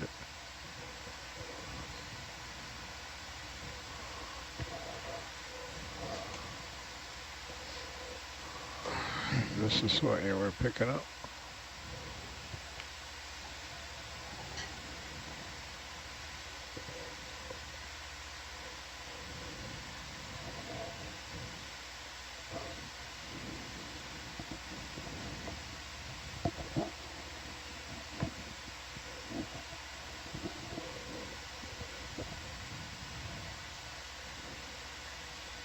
I was annotating some baited camera video from Bikini Atoll earlier this year. Didn't see anything that weird. No sponge problem? What'd you say, Dan? No sponge problem?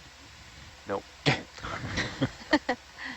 I transited by Bikini Atoll once.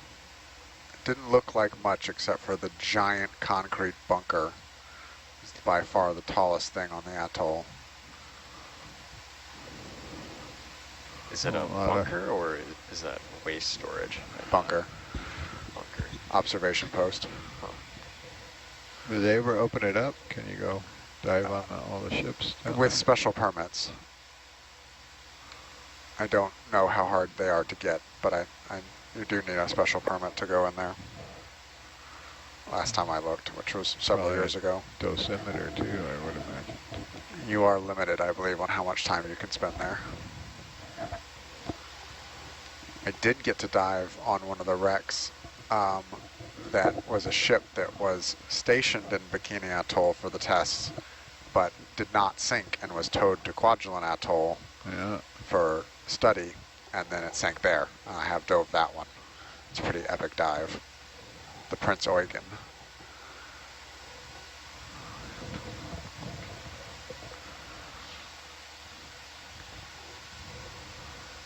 Strange hole.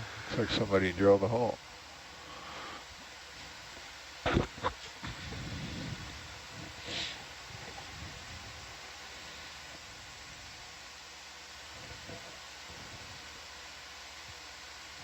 There's a there's a good documentary they went in and looked at a bunch of those. Well, I think Mike Brennan has led an expedition to Bikini. Yeah.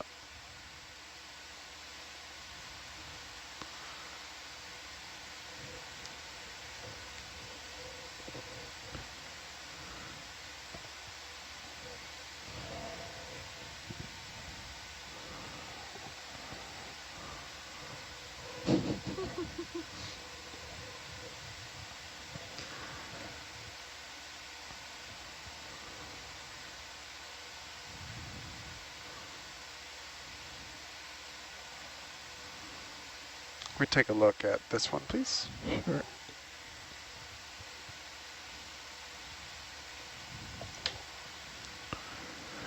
Camera pushing a bit for us. Good, thanks. Look how many arms the that crinoid had lost.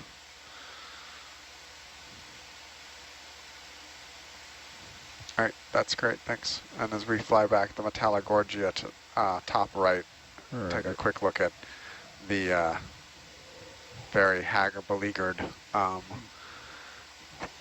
crinoid. Come right into the camera here in a minute. Oops. Looks like it has one full arm left. Oh my. Oof.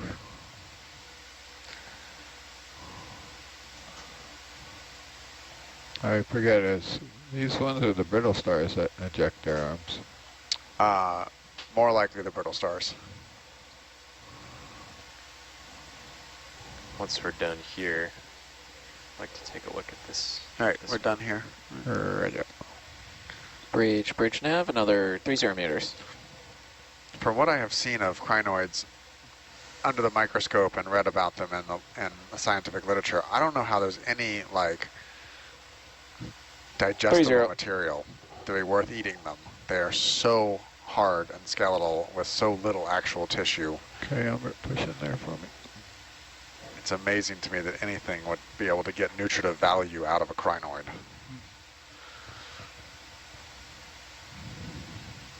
Well, maybe that's why they've persisted so long. Maybe. Just how unappetizing they are.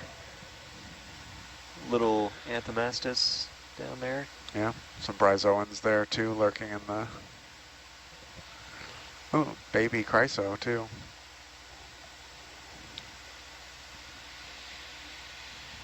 You good? All right, yep. Thanks. Off we go.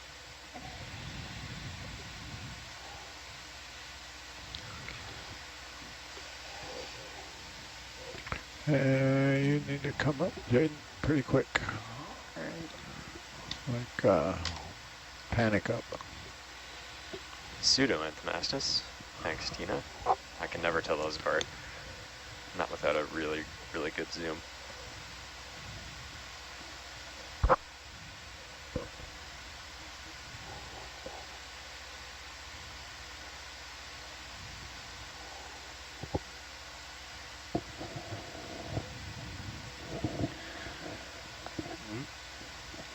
I can hear our relief starting to come in. Oh, that was quick. Okay, you're good. But keep an eye on this.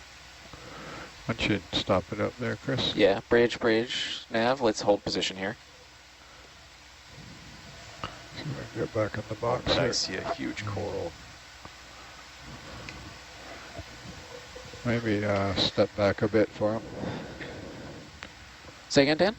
A step 20 meters northeast. Yeah. We're going to want to hang around here for a while. Bridge, Maybe. nav. Let's do 20 meters, 035. Here's another one of these local highs that are attracting a significant number of corals, or supporting a significant number of corals might be the more accurate way to say that.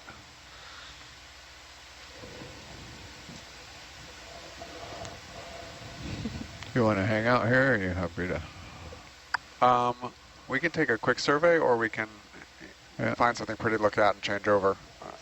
Well, we're out of the box here a little bit. Okay, well then I think I don't see anything new here, so a quick overview, and then we can go find a better place to change over is fine. Might be able to come back and look at it.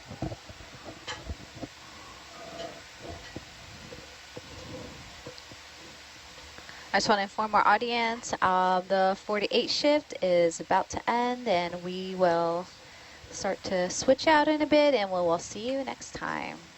Excellent. Thank you. I think we're all right. Let's see what happens here. Might have to run.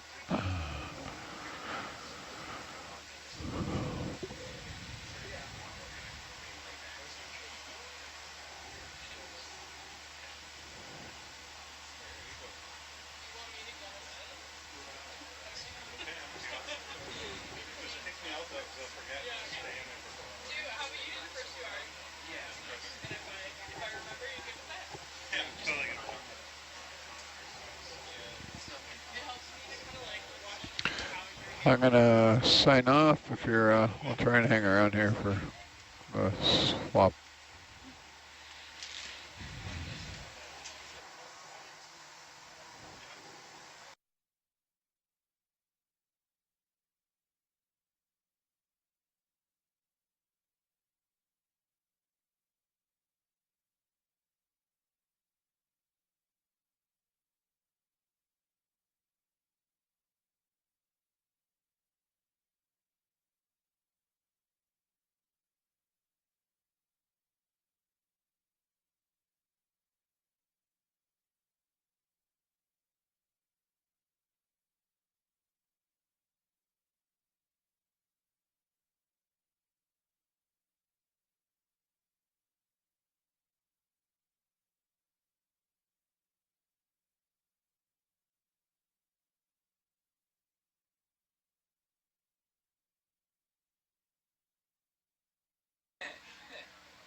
Yeah, double D's.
Hi, Max. Just wanted to let you know that all channels are good. Is the ship Thank you. stationary right now? Or are we moving? Oh. Or home position? Okay. Josh, I think we're ready when you are ready. Okay, just to get the ship moving again? Sure. Yeah, okay. Ready. Let's just continue up this ridge. So, We may want to make shorter moves because I suspect we may want to stop at a few things here. Yeah, and also because it's so steep, Yeah, then we can't move as fast. So I'd put in smaller steps, like 30-meter steps. Cool. Yeah. Cool, 30 meters. Or even 20s. Just All right. we could start. Why don't we start with 20s? You just might have to talk to them a bit more, Sure. and then we'll see how that goes with the steepness and stuff. All right, 20 meters. Ali, and good evening. I just wanted to check in. Whenever we're good for introductions, just let me know.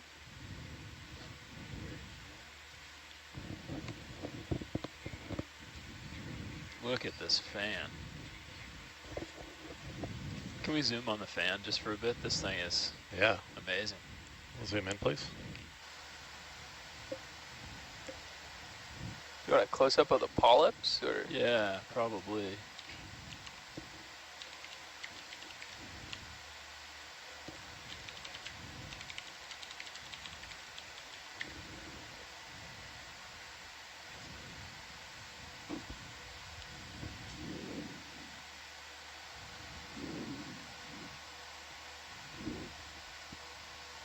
Wow, that's great. Thanks. Yeah, come wide, please. This is a just truly massive, I think, bamboo colony. Oh, amazing.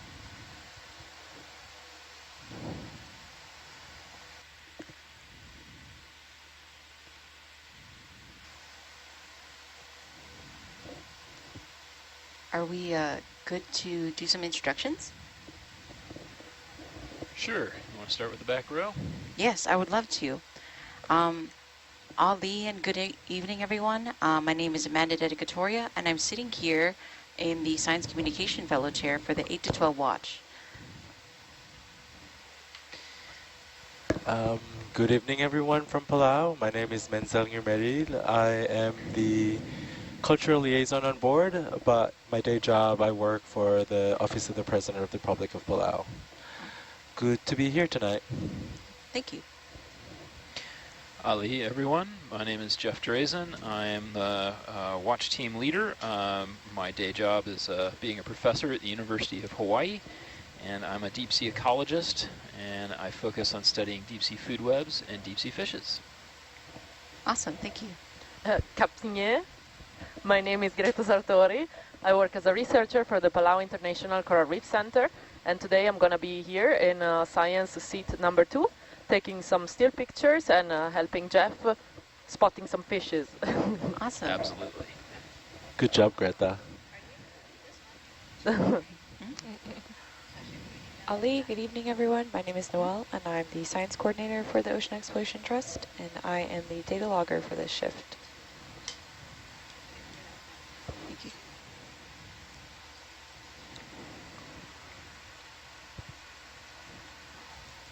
There might be a request to get another close-up on the polyps of the really big colony. I know that may be difficult to get into. We don't want to bend any of these other guys. No, I think I'm just kind of working my way around here for get some stills too. Yeah. Perhaps we can also take some nice stills of this one. Yeah, I'm just gonna perch right here and get nice and stable. You got an empty spot, huh? I think so. Cool.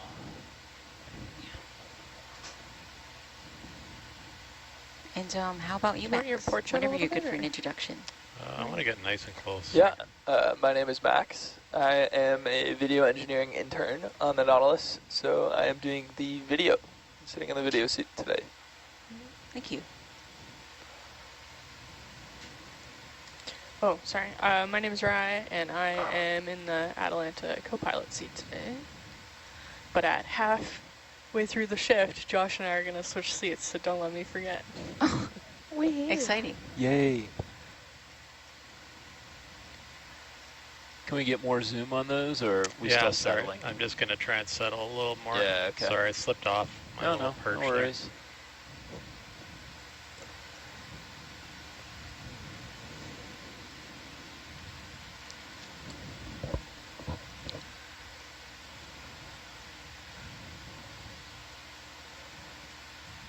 And Dan, while Josh is doing his thing, could we hear your introduction? Yeah, sure thing. My name is Dan Torriello. My day job is a research project manager at the Center for Coastal and Ocean Mapping at the University of New Hampshire. And today I'm serving as your navigator. Awesome, thank you. Okay, we can zoom in. I'm Josh Chernov. I'm the Hercules pilot for this watch and the ROV operations manager for OET. All right, thank you everyone. Oh, that's great. How do we feel about this beautiful coral? Looks like all the polyps closed up. They did. Yeah. They didn't like thruster wash.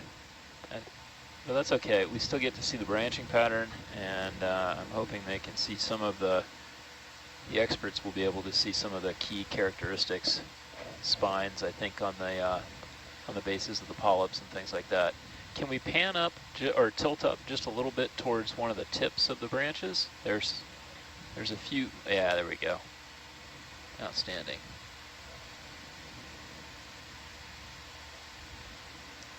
Okay, great. Well, let's keep moving uphill. Okay, we'll come wide, please. Steve Oskovich is one of our scientific experts online, along with Asako Matsumoto and Tina Molotsova.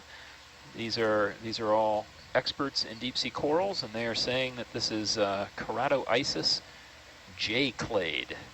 I think the number of these are still very much in the description stage. When you say J-clade, you mean like the letter J? The letter J. They have a letter right now as their taxonomy is being revised. I feel like it's so easy to forget this Can you coral guys is stop significantly here just for taller 1 than second? me. To take a nice still? Did you get one? I got some, but great. They sort of don't have the whole colony inside. So that one was pretty good. This one. I just Yeah. wanted one Yeah, that's great. from the front with a full body. But whatever, it's good Yeah. enough. I think we're going to keep going in the interest of time. Stay still a waypoint 3. Yep.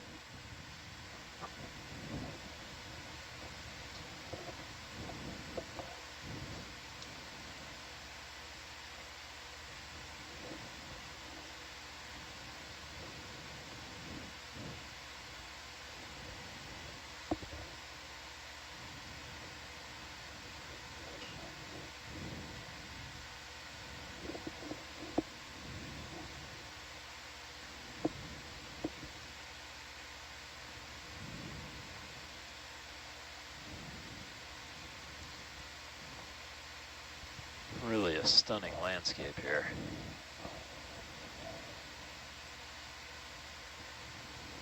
Lots of corals and sponges and a bunch of old attachment points where corals or sponges used to be.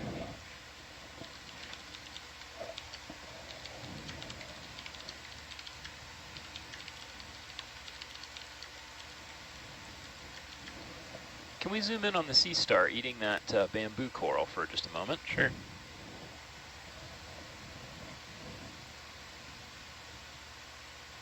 Okay, let's zoom in, please. And Steve has clarified, J, the clade, is referring to things like jasonisis.